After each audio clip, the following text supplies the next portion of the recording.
Hello friends, welcome to this lecture. So आज class 10th का chapter first वास्तविक संख्या का प्रश्नावली 1.1 को करेंगे। इसके पहले के वीडियो में हमने प्रमेय 1.1 और कुछ उदाहरण कर चुके हैं। तो प्रश्न नंबर पहले को हम करते हैं। निम्नलिखित संख्याओं के अभाज्य गुणनखंडों के गुणनफल के रूप में व्यक्त कीजिए। तो ये हमारा पहला क्वेश्चन है। तो इसका पहला पॉइंट करते हैं।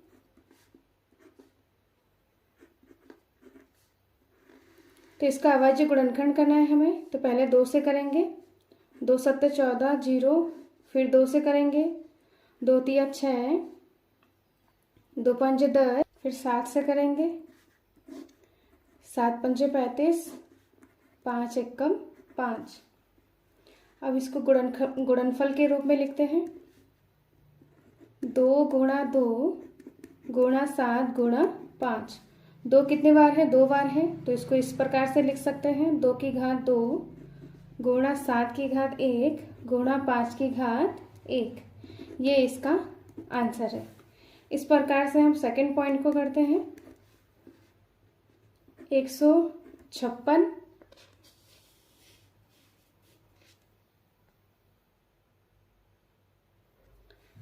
अब इसका गुणनफल करते हैं।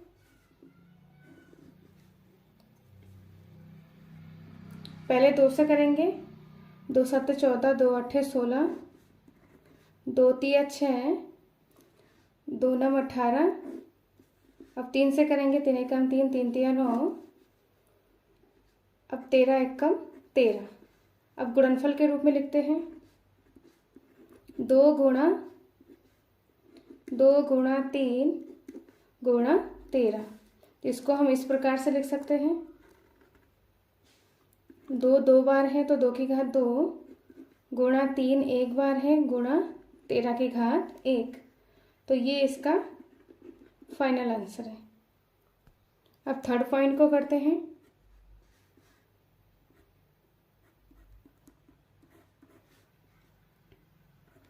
तीन 3825। इसका हम गुणनफल करते हैं।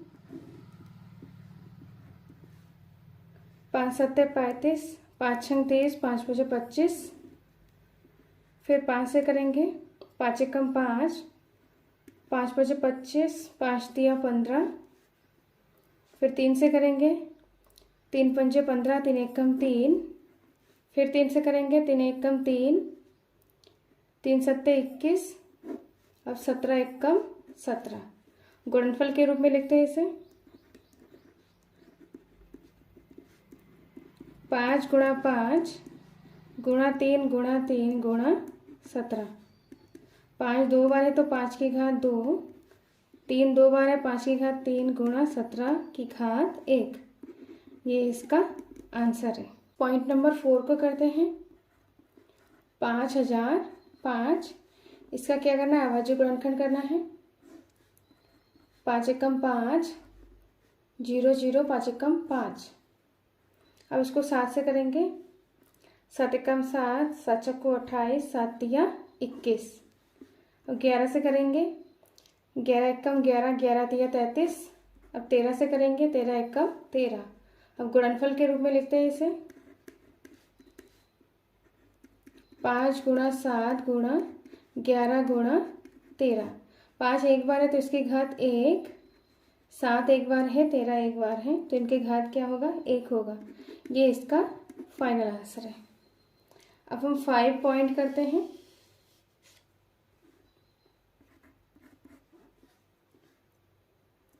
सात 7429। इसका गुणनखंड करते हैं। 17 से करेंगे। 17 चक्को 68, 17 तिया 51, 17 सत्ते 119। अब इसको हम 19 से करेंगे। 19 दूनी 38, 19 तिया 57। अब 23 को 23 से करेंगे। 23 एकम 23।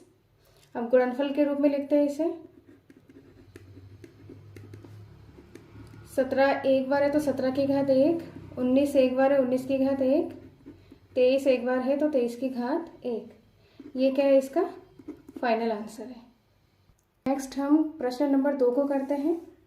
पूर्णांकों के निम्नलिखित के HCF और LCM ज्ञात कीजिए तथा इनकी जांच कीजिए कि दो संख्याओं का गुणनफल बराबर HCF गुणा LCM है। तो इससे पहले हम HCF और LCM के बारे में जान लेते हैं। HCF का मतलब होता है महत्तम समावर्तक, जिसमें क्या होता है न्यूनतम घातें लिया जाता है। जब गुणनखंड करेंगे तो उनमें सबसे न्यूनतम घातें लिया जाता है। LCM का मतलब क्या होता है लघुत्तम समावर्तक, इसमें क्या होता है अधिकतम घातें लिया जाता है। जब गुणनफल करेंगे तो उसमें सबसे से ज़्यादा घातें लिया जाता है। अब प्रश्न को सॉल्व करते हैं। पहला पॉइंट है हमारा 26 और 91 का हमें क्या करना है गुणनफल करना है। पहले इसका हम क्या करेंगे गुणनखंड करेंगे। तो पहले इसको 2 से करेंगे, 2 एकम 2, 2 तिया 6, 13 एकम 13। ऐसे ही 91 का करेंगे, 13 सत्ते 91, 7 एकम 7। अब हम इसे गुणनफल के रूप में लिखते हैं। 26 बराबर 2 गुणा 13, 2 की घात 1, 13 की घात 1। ऐसे ही 91 का क्या होगा 13 गुणा 7, 13 एक बार है, 7 भी एक बार है। अब इन दोनों का HCF और LCM निकालते हैं। 26 और 91 का HCF में क्या होता है न्यूनतम घात होता है, न्यूनतम घातें लिया जाता है और जो दोनों में कॉमन हो। तो दोनों में कॉमन क्या है यहाँ पर 13 है, तो 13 को लेंगे। और 13 का सबसे न्यूनतम घात सबसे कम घात कौन सा है, एक ही है, इसमें भी एक ही है, तो 13 ही इसका आंसर होगा, HCF होगा। इस प्रकार से LCM निकालते हैं। 26 और 91 का LCM में क्या होता है सभी संख्याओं को लिया जाता है। जैसे 2 आ रहा है, 13 आ रहा है और 7 आ रहा है, तो 2 गुणा 13 गुणा 7। अब इसमें LCM में अधिकतम घात लिया जाता है। 2 का अधिकतम घात 1 ही है तो 1 लेंगे, 13 का अधिकतम घात 1, 7 का अधिकतम घात 1। अब इनको सॉल्व करते हैं। 13 दूनी 26 गुणा 7। अब इन दोनों को हम गुणा करेंगे तो हमारा क्या आएगा 182 आएगा। तो इसका जो LCM है वो क्या आ रहा है 182 आ रहा है। अब हम जांच करते हैं। जांच में क्या है दो संख्याओं का गुणनफल बराबर क्या होता है HCF गुणा LCM। दो संख्याएं हमारा क्या है 26 गुणा 91, HCF क्या आ रहा है 13 आ रहा है, गुणा LCM हमारा 182 आ रहा है। अब इन दोनों को हम गुणा करेंगे तो कितना आएगा हमारा 2366 आ रहा है। अब इन दोनों को गुणा करेंगे तो क्या आएगा 2366 आ रहा है। तो दोनों तरफ हमारा क्या है सॉल्व करने के बाद दोनों तरफ सेम आंसर आ रहा है। तो इसका मतलब क्या है जो HCF और LCM निकाला है वो हमारा क्या है सही है। इस प्रकार से हम नेक्स्ट पार्ट को करते हैं। सेकेंड पॉइंट है हमारा 510 और 92 का हमें क्या करना है अभाज्य गुणनखंड करना है। तो करते हैं। 510 का पहले क्या करेंगे 2 से करेंगे, 2 दूनी 4, 2 5 10, 2 5 10। अब 5 से करेंगे, 5 5 25, 5 एकम 5। 3 से करेंगे, 3 एकम 3, 3 सत्ते 21, 17 एकम 17। ऐसे ही 92 का करेंगे,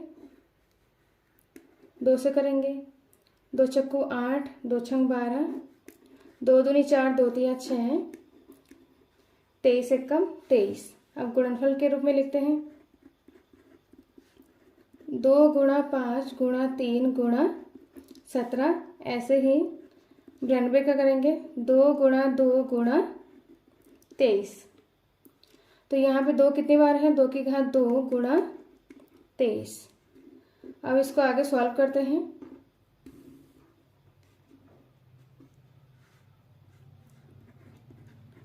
पाँच सौ 10 और 92 का HCF। तो HCF में क्या होता है, जो चीज़ दोनों में कॉमन आए। तो इसमें 2 है, इसमें भी 2 है। इसमें क्या है, 5 है, इसमें 5 नहीं है। इसमें 23 है, इसमें 23 नहीं है। तो कॉमन क्या आ रहा है, दोनों में 2 आ रहा है। तो 2 का सबसे न्यूनतम घात क्या है, यहाँ पे 2 की घात 1 है और यहाँ पे 2 की घात 2 है। तो 2 की घात 1, तो इसका जो HCF आएगा वो क्या है, 2 है। इस प्रकार से LCM निकालते हैं। 510 और 92 का LCM। तो LCM में सभी संख्याओं को लिया जाता है, जैसे 2 आ रहा है, 5 आ रहा है, गुणा 3 गुणा 17 गुणा 23। अब इसमें अधिकतम घात लिया जाता है। 2 का अधिकतम घात क्या है, 2 है। 5 का अधिकतम घात 1 है। 3 का 17 का 1 है। 23 का अधिकतम घात भी 1 ही है। अब क्या करेंगे, इसको सॉल्व करेंगे। 2 दूनी 4 गुणा 5, 5 दिया 15 गुणा 17 गुणा 23। अब इसको सॉल्व करते हैं। 15 चक्कू 60 और इन दोनों को अगर हम गुणा करेंगे तो क्या आएगा, 391।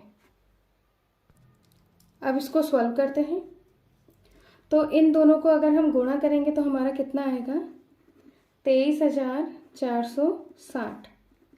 तो इसका जो LCM है वो कितना आ रहा है, 23,460। अब जांच करते हैं। जांच में क्या है, 2 संख्याओं का गुणनफल बराबर HCF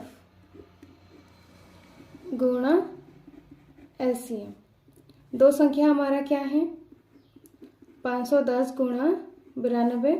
HCF हमारा क्या है, 2 गुणा LCM 23,460। अब इन दोनों को जब हम गुणा करेंगे तो हमारा आंसर आएगा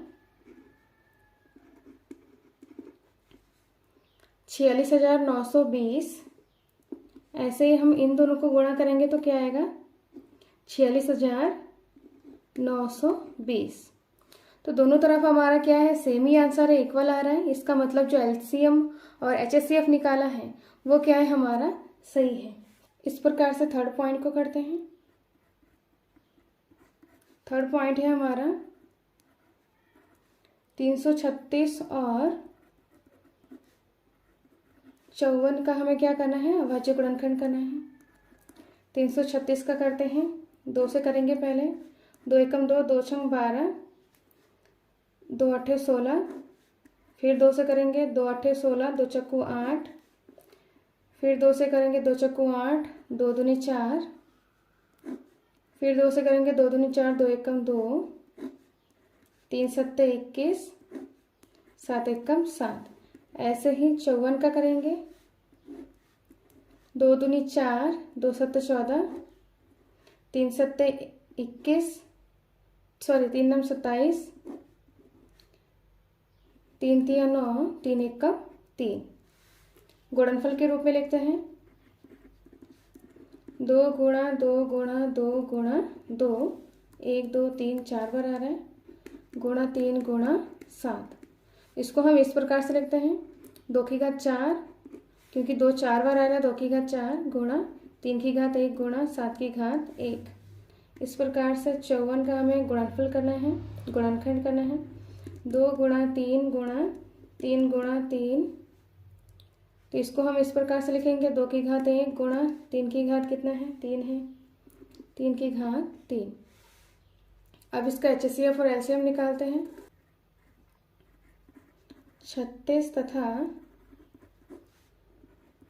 54 का HCF बराबर, HCF में क्या होता है, जो चीज़ें दोनों में कॉमन हो। तो जो कॉमन क्या है, यहाँ पर 2 है और 3 भी है, तो 2 गुणा 3। अब इनमें से 2 का सबसे कम घात क्या है, यहाँ पे 4 है और यहाँ पर 1 है, उसका कम घात लेंगे। ऐसे ही हमारा 3 में सबसे कम घात क्या है, न्यूनतम घात 1 है।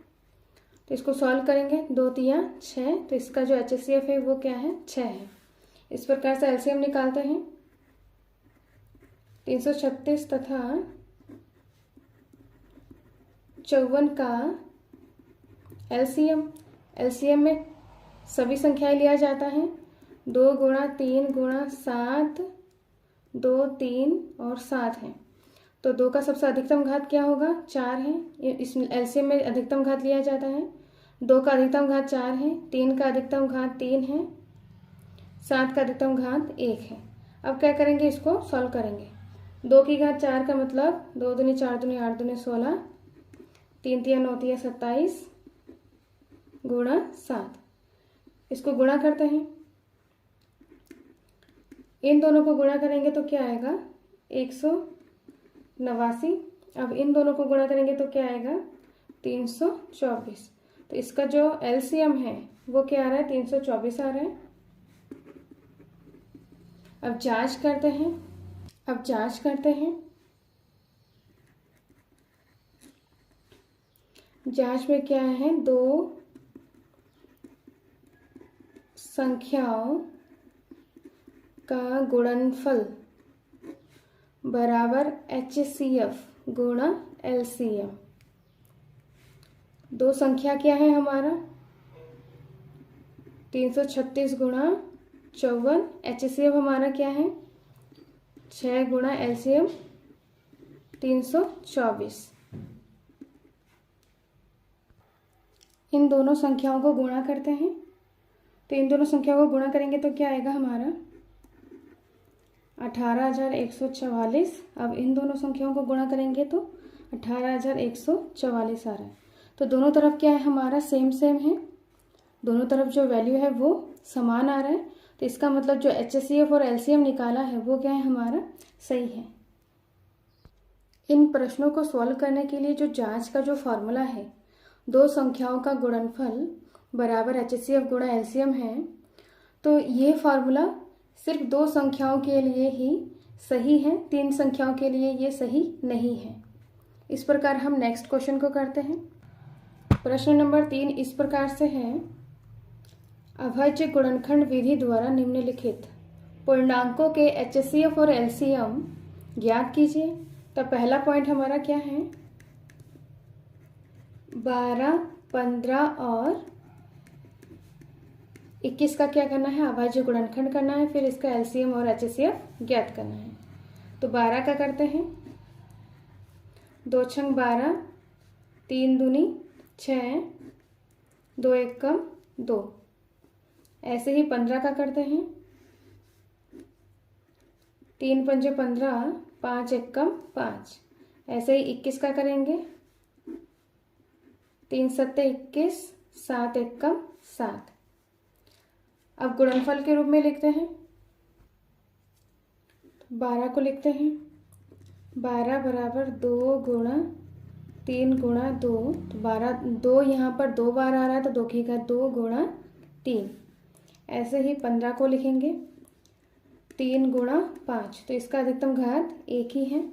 ऐसे ही 21 का लिखेंगे तो 21 का 3 गुणा 7, 3 की घात 1, 7 की घात 1। अब इसका हम क्या करेंगे, LCM निकालेंगे, HCF निकालेंगे। 12, 15 और 21 का HCF में क्या होता है, जो चीज़ें तीनों में कॉमन हो। तो इसमें 3 है, इसमें भी 3 है, तो इसमें 3 कॉमन आएगा। ऐसे ही यहाँ पर 2 है, इसमें 2, इन दोनों में 2 नहीं है।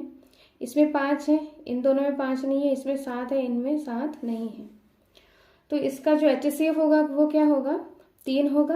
और 3 का सबसे अधिकतम घात क्या है, इसमें सबसे न्यूनतम घात क्या है, 1 है।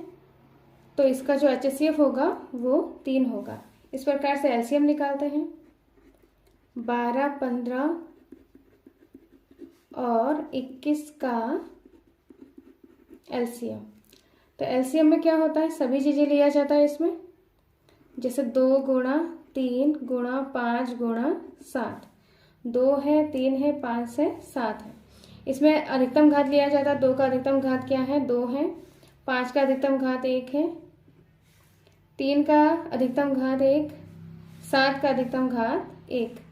अब इसको क्या करेंगे? सॉल्व करेंगे। 2 दूनी 4 गुणा 3 पंजे 15 गुणा 7। अब इसको करेंगे 15 चौको 60 गुणा 7। अब इसको आगे सॉल्व करते हैं। इनको जब हम गुणा करेंगे इन दोनों को तो क्या आएगा हमारा? 420। तो इसका जो एलसीएम आ रहा है वो क्या आ रहा है? 420। और एचसीएफ का क्या आ रहा है? 3 आ रहा है। तो ये इसका फाइनल आंसर है। अब हम सेकंड पार्ट को करते हैं। सेकंड नंबर इस प्रकार से है 17, 23 और 29। तो 17 का करेंगे? 17 एकम 17, 23 एकम 23, 29 एकम 29। ये 17, 23 और 29 क्या है? हमारा अभाज्य संख्या है। तो ये खुद के टेबल से ही विभाजित होता है। अब इसको गुणनफल के रूप में लिखते हैं।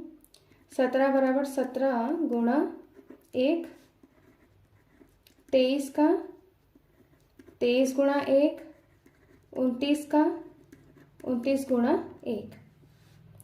अब इसमें एचसीएफ और एलसीएम निकालते हैं। 17, 23 और 29 का एचसीएफ में क्या होता है? सब जो दोनों में कॉमन, तीनों में कॉमन हो और न्यूनतम घात हो। 3 में कॉमन क्या है? इसमें कॉमन 1 है। तो इसका एचसीएफ क्या होगा? 1 होगा। इस प्रकार से एलसीएम निकालते हैं।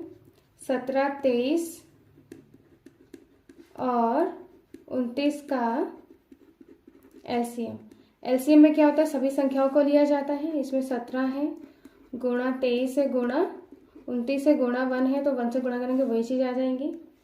अब हम इसको सॉल्व करते हैं। 17 को 23 से गुणा करेंगे तो क्या आएगा हमारा? 391 आएगा गुणा 29 एकम 29। अब इन दोनों को गुणा करेंगे तो क्या आएगा?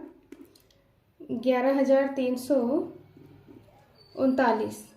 तो इसका जो एलसीएम है वो 11,339 आ रहा है। एचसीएफ क्या है? 1 है। तो इसका ये फाइनल आंसर है।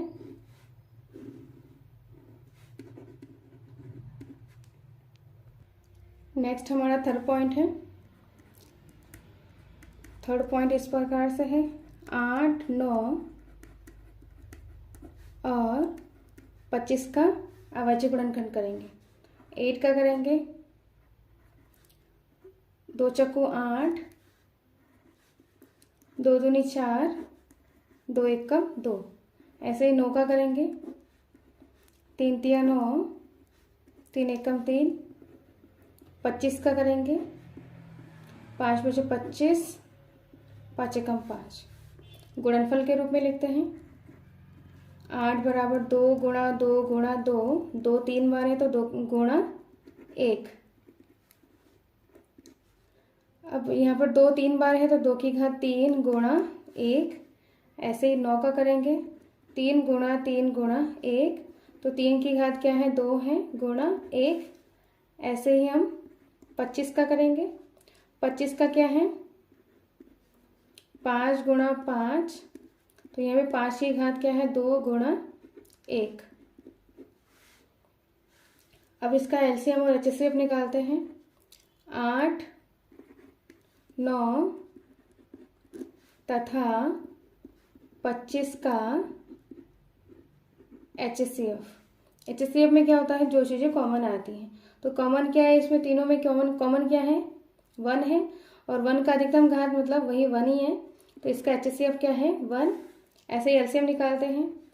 8, 9 तथा 25 का एलसीएम में क्या होगा? सभी चीज़ों को लिया जाता है। तो यहाँ पर क्या है? 2 आ रहा है, 3 आ रहा है, 5 आ रहा है। तो 2 का अधिकतम घात क्या है? 3। 3 का अधिकतम घात 2, 5 का अधिकतम घात 2। सॉल्व करते हैं इसे। 2 दूनी 4 दूनी 8, 3 तिया 9 गुणा 5 बचे 25, गुणा करते हैं इसे। 8 9 72 गुणा 25, इसको गुणा करते हैं। तो इनको गुणा करेंगे तो क्या आएगा हमारा 1800। तो इसका जो एलसीएम क्या है हमारा 1800, HCF क्या है 1 है। तो ये इसका फाइनल आंसर है।